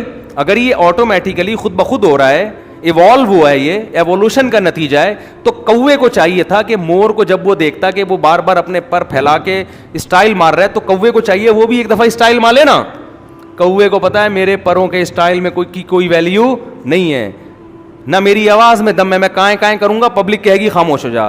مور جب بولتا ہے تو کتنا خوبصورت بولتا ہے, کیا پیاری آواز نکلتی ہے اس کی. تو اللہ کہتے ہیں یہ بہت ساری نشانیاں ہیں جن کو یہ صبح و شام اپنی آنکھوں سے دیکھتے ہیں لیکن ان سے اعراض کرتے ہیں. افامنوا ان تاتیہم غاشیۃ اللہ, اللہ کہتے ہیں کیا تم اس بات سے بے خوف ہو گئے کہ اللہ کا عذاب تم پر آسمان سے آ جائے؟ اللہ بھی نشانیاں دکھا رہے, عذاب بھی دکھا سکتا ہی سبیلی. پھر بھی اگر یہ ایمان نہ لے کر آئے تو اے نبی آپ ان کو کہہ دیں قل ہذہ سبیلی, میرا تو یہی راستہ ہے. کیا راستہ ہے؟ ادعو الی اللہ, میں لوگوں کو اللہ کی طرف بلاتا رہوں گا. انا علی بصیرۃ, بصیرت کے ساتھ بلاؤں گا. انا, میں بھی دعوت دوں گا. ومن اتبعنی, اور جو مجھے فالو کریں گے وہ بھی تمہیں لبرلزم سے, ایتھیزم سے اور ان تمام تحریکوں سے نکال کے کس کی طرف بلائیں گے؟ اللہ کی طرف. وسبحان اللہ، اور اللہ ہر عیب سے پاک ہے، وما انا من المشرکین، خدا کی طرف دعوت دینے والے اور بھی ہیں، ہندو بھی بھگوان کی طرف بلاتے ہیں، عیسائی بھی بلاتے ہیں، یہودی بھی بلاتے ہیں، لیکن میری جو دعوت ہوگی وہ خالص ایسے خدا کی طرف جس کے ساتھ میں کسی کو شریک نہیں کروں گا۔ آگے قرآن آخر میں کیا کہتا ہے؟ لقد کان فی قصصہم عبرۃ لأولی الالباب، ان واقعات میں عقل والوں کے لیے بڑی عبرت کا سامان ہے، اگر کوئی غور کرے عبرت حاصل کرے۔ ما کان حدیثا یفترا، یہ کوئی ایسا واقعہ نہیں ہے جس کو گھڑ لیا گیا ہو، ولکن تصدیق الذی، لیکن یہ واقعہ تصدیق کر رہا ہے ان کتابوں کی جو اس سے پہلے گزر چکی ہیں۔ کیا مطلب؟ تورات میں بھی ہے اور انجیل میں بھی، تو یہ قرآن تو انہی کتابوں کی تصدیق کر رہا ہے۔ وتفصیل کل شیء، اور اس نے ہر چیز کو کھول کھول کے بیان کر دیا۔ وہدن، اور یہ قرآن ہدایت ہے، گائیڈنس ہے۔ ورحمتن، اور رحمت ہے، لقوم یؤمنون، ان لوگوں کے لیے جو ایمان لانا چاہتے ہیں، جو ایمان لانا، جن کو چاہتا ہے نا کہ ہمیں دلائل ملیں تو ہم حق بات کو مانیں، تو ان کے لیے یہ قرآن ہدایت بھی ہے اور رحمت بھی۔ دیکھو بعض دفعہ آپ کو سیدھا راستہ بتا تو دیا جاتا ہے، لیکن وہ ہوتا بڑا خطرناک ہے، مسائل ہوتے ہیں۔ اللہ کہہ رہے یہ سیدھا راستہ بتائے گا، لیکن تمہیں ساتھ ساتھ بتا دے گا اس راستے میں تمہارے لیے رحمت بھی ہے۔ ایک بزرگ کی بات سنا کر بیان ختم کرتا ہوں۔ اسلام پر عمل کرنے میں نا دنیا میں بھی بڑی راحت ہے، بڑی مزے کی زندگی ملتی ہے۔ قرآن نے بھی کہا، میں جب ایک حدیث سنتا تھا کہ دنیا سجن المؤمن، دنیا مومن کا قید خانہ ہے، تو حقیقت ہے مجھے بڑا اشکال ہوتا تھا کہ دنیا تو مومن کے لیے ایک بڑی راحت کی جگہ ہے، کیونکہ آپ اگر اسلام کو فالو نہیں کرتے، ٹینشنیں ہی ٹینشنیں، آپ شراب پیو گے، آپ زنا کرو گے، آپ کی زندگی سے طہارت اور پاکیزگی ختم۔ تو میں سوچتا تھا یہ حدیث کا مطلب کیا ہے؟ تو میں نے ایک بڑے عالم بزرگ صدیوں پہلے گزرے، نام ان کا ذہن میں نہیں، ان کا قول سنا۔ وہ کہتے ہیں مجھ سے ہر حدیث حل ہو گئی ہے، ہر حدیث کی شرح میں نے کر لی ہے، ہر حدیث کا مطلب مجھے سمجھ میں آ گیا ہے، لیکن مجھے اس حدیث کا مطلب سمجھ میں نہیں آیا کہ دنیا مومن کے لیے قید خانہ کہاں سے ہو گئی؟ مومن ہی کے مزے ہیں اس دنیا میں، کیونکہ جو صحیح زندگی اسلام کے ساتھ نہیں گزارتے نا، آپ ان کی زندگیوں کا حشر دیکھو جا کے، عجیب باولے ہوئے بنے پھر رہے ہیں، وہ پاگل ہوئے ہوئے ہیں وہ۔ اور جو مذہبی لوگ ہیں آپ ان کی لائف دیکھو گے وہ بہت سکون میں ہوں گے۔ تو میں نے کہا کہ یار جب اتنے بڑے بزرگ کو اس حدیث کا مطلب سمجھ میں نہیں آیا تو ہمیں بھی اگر نہیں آیا تو کیا ہو گیا؟ بظاہر ایسا معلوم ہوتا ہے کہ یہ جو حدیث ہے کہ دنیا مومن کے لیے قید ہے، یہ ظاہر کے اعتبار سے دیکھنے میں ایسا لگتا ہے، کیونکہ پابندیاں ہیں نا۔ ارے جو قید میں ہوتا ہے وہ اپنی مرضی سے تھوڑی جہاں مرضی نکل، اس کو تو ٹائم پہ کھانا ملے گا، ٹائم پہ سوئے گا۔ تو یہ بظاہر قید خانہ ہے۔ بظاہر کا مطلب آپ شراب نہیں پی سکتے، آپ زنا نہیں کر سکتے، آپ کو نماز ٹائم پہ پڑھنی پڑے گی، رمضان کے روزے رکھنے پڑیں گے۔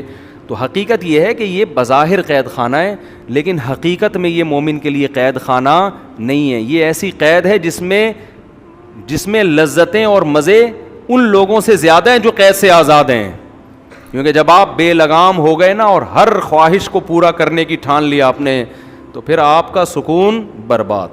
دیکھ لو جا کے ڈپریشن کی بیماریاں کن لوگوں میں زیادہ ہیں، ٹینشنیں کن میں زیادہ ہیں۔ اور ادھر یعقوب علیہ السلام کو کتنی ٹینشنیں ملی ہیں، کتنی، اس کے باوجود بھی کس میں ہیں؟ امیدوں میں، راحت میں، کہ میرا اللہ وہ کچھ کرتا ہے، میں اللہ کے بارے میں وہ کچھ جانتا ہوں جو تم نہیں جانتے۔ تو امیدیں، ورنہ کسی اور کے ساتھ ایسا ہوتا وہ تو لٹک کے، دنیا داروں کے ساتھ ہوتا وہ تو ڈپریشن میں جا چکا ہوتا۔ اول تو ہوتے ہی نہیں بچے اتنے، اس کی پہلی بات تو یہ، بچوں کی خوشیاں ہی دیکھنا نصیب نہیں ہوتی، اس کو کیا پتا کہ بھائی کیا ہوتے ہیں، بیٹے کیا ہوتے ہیں، 11 ستارے کیا ہوتے ہیں، شمس و قمر کیا ہوتے ہیں۔ وہ کہتا ہے یار بس ایک 50 سال میں ایک لڑکی کو گرل فرینڈ بناتا اور پھر بچے اس کی ابا اماں کی آپس میں شادی کرا دیتے۔ ایسا ہوا ہے، بچوں نے کیا کرائی ہے؟ انگریزوں کے ہاں سب سے زیادہ غیرت مند، جس کی غیرت پر انسان کے پسینے نکل آئیں، بے غیرتوں کے پسینے نکل آئیں، وہ غیرت مند ہوتا ہے جن کے بچے خوشی مناتے ہیں کہ ہمارے پیرنٹس نے آپس میں شادی کی۔ یہ بہت غیرت کی بات ہے کہ ہمارے یہ لندن سے آئے، مجھے ان کو دیکھ کے ایسی آ رہی ہوتی ہے کہ اتنی وفادار ہیں میرے ابا اور اماں کہ آپس میں الحمدللہ وہ کیا کر رہے ہیں؟ شادی کر رہے ہیں۔ بچے خوش ہوتے ہیں کہ میرے ابا میری امی ہی سے شادی کر رہے ہیں. اور ابا اماں کو خوشی ہوتی ہے کہ مسلمان کتنے بے وقوف, شادی پہلے کرتے ہیں بچے بعد میں, اس سے کتنی ٹینشن, شادی میں خدمت کرنے والا کوئی نہیں ہوتا. ہمارے ہاں جب ابا اماں کی شادی ہوتی ہے, تمبو لگانے کے لیے پہلے سے بچے ہمارے موجود ہوتے ہیں, کرسیاں لگانے کے لیے بچے. اب دیکھو پھر وہ بزرگ بولیں گے آپ ہنسا رہے ہو, حضرت تھوڑا سا تو انجوائے کر رہے ہیں, بیان ختم ہو گیا نا, اب اتنی ٹینشن والی ہم زندگی کیوں آپ ہمیں لا رہے ہیں ٹینشن میں, تھوڑا سا خوش ہونے دیں ہمیں بھی. اور ہمارے پاس کیا ہے, نہ گیس ہے نہ بجلی ہے, کرپٹ حکمران ہیں. اب تھوڑا سا خوش ہونے پر بھی اگر آپ پابندی لگا دو گے تو یہ تو برا ہو جائے گا نا. اچھا میں نے اس دن کہا تھا نا کہ فہد کا واقعہ بتایا تھا کہ وہ وہاں ہومو سیکشولیٹی اتنی بڑھ رہی ہے کہ وہ, میں ان سے کہہ رہا تھا بچے پیدا ہوں گے تو ایسا نہ ہو کوئی میل بہو اٹھا کے لے آئے, وہ کوئی میل بہو لے آئے. مجھے پتہ چلا ایسا ہو رہا ہے. میں تو ایسے ہی مذاق میں کہہ دیا تھا, فون آیا کسی کا کہ میرا بیٹا کہہ رہا ہے میں نے وہ بندے سے شادی کرنی ہے. اڑے میں نے کہا بھائی کیا کر رہے ہو, وہ باپ پریشان ہے, کہہ رہا ہے یار اس کمبخت کو میں کیسے سمجھاؤں, وسیم سے شادی کر رہا ہے میرا بیٹا. ایک مثال دے رہا ہوں, باپ کا فون آیا. میں تھوڑے کردار چینج کر دیتا ہوں تاکہ لوگ اصل تک نہ پہنچیں, پوری بات میں کھل کے نہیں, کیونکہ وہ لوگ سمجھ جائیں گے نا میرا راز, تو میں تھوڑا سا, لیکن حقیقت میں ایسا ہو رہا ہے. باپ کا فون آیا کہ میرا بیٹا کمبخت شادی کر رہا ہے بندے سے, اور میں ٹینشن میں ڈپریشن میں گیا ہوا ہوں, تو کیا کروں میں اس کمبخت کو کیسے سنبھالوں. میں نے کہا حضرت میں نے تو 2 دن پہلے بیان میں مذاق میں کہا تھا